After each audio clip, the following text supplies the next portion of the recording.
2025-এর যুদ্ধের প্রস্তুতি। ইরান প্রকাশ করছে চমকপ্রদ নতুন অস্ত্র, বিশ্ব কাঁপছে।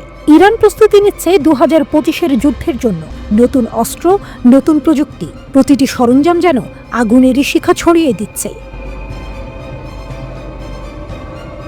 ইরানের সামরিক মহড়া। কয়েক মাস ধরে ইরান বিভিন্ন ধরনের বিমান প্রতিরক্ষা ব্যবস্থা, ক্ষেপণাস্ত্র, ড্রোন, যুদ্ধ বিমান, ট্যাঙ্ক এবং যুদ্ধ জাহাজ পরীক্ষা করছে। সেনাবাহিনী ও Islamic revolutionary guard corps IRGC মিলেমিশে মহড়া করছে।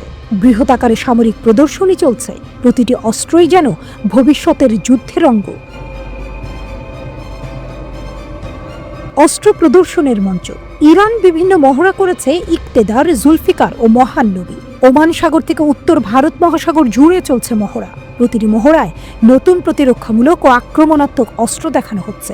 ইরান স্পষ্ট করে দিতে চায়, আমরা পশ্চিমাদের ও ইসরায়েলের প্রতি আমাদের অবাধ্যতা বজায় রাখব। গোপন ক্ষেপণাস্ত্র শহর। IRGC উন্মোচন করেছে 3টি ভূগর্ভস্থ সামরিক ঘাঁটি। ঘাঁটিতে দেখা গেছে শত শত ক্ষেপণাস্ত্র। এই ঘাঁটিকে বলা হয় ক্ষেপণাস্ত্র মেগা সিটি। মোবাইল লঞ্চারে শীঘ্রই ধামাকা আঘাত করার প্রস্তুতি। ক্ষেপণাস্ত্রের শোডাউন। খোররামশার 4 তরল জ্বালানি রকেট, পাল্লা 2000 কিলোমিটার, 2 টন পর্যন্ত ওয়ারহেড।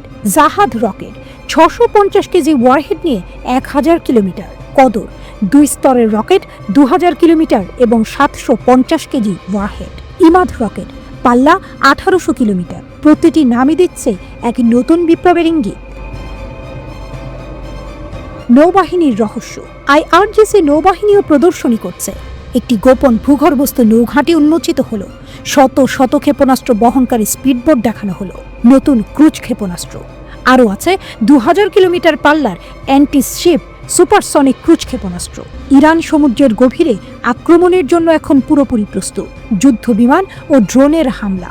ইরান ব্যবহার করছে আধুনিক ও পুরানো যুদ্ধ বিমান। দেশীয় মডেল যেমন সায়েক, আজারখস, MiG-29, Yak-130। শত্রু ড্রোন আটকাতে মহড়ায় ড্রোনও উড়ছে। নতুন ড্রোন ক্যারিয়ার শহীদ বাঘেরি, 180 মিটার রানওয়ে, 2 তলা, 8টি হ্যাঙ্গার, হাসপাতাল ও ফুটবল মাঠ। এতে বিভিন্ন রকমের অ্যাটাক ড্রোন উৎক্ষেপণের ব্যবস্থা। ফেব্রুয়ারি শুরুতে প্রদর্শিত নতুন ড্রোনগুলো শত্রুকে চমকে দিচ্ছে। বিমান প্রতিরক্ষা ও ক্ষেপণাস্ত্র প্রতিরোধ। ইরানের জন্য গুরুত্বপূর্ণ অবকাঠামো রক্ষা। ইসরায়েলের হামলার পর ইরান হারিয়েছে কিছু S-300 ব্যাটারি, কিন্তু ক্ষতিগ্রস্ত সরঞ্জাম প্রতিস্থাপন করা হয়েছে। জানুয়ারিতে S-300 ও ব্রাভার 373 এর আপগ্রেড সংস্করণ প্রদর্শিত হয়েছে।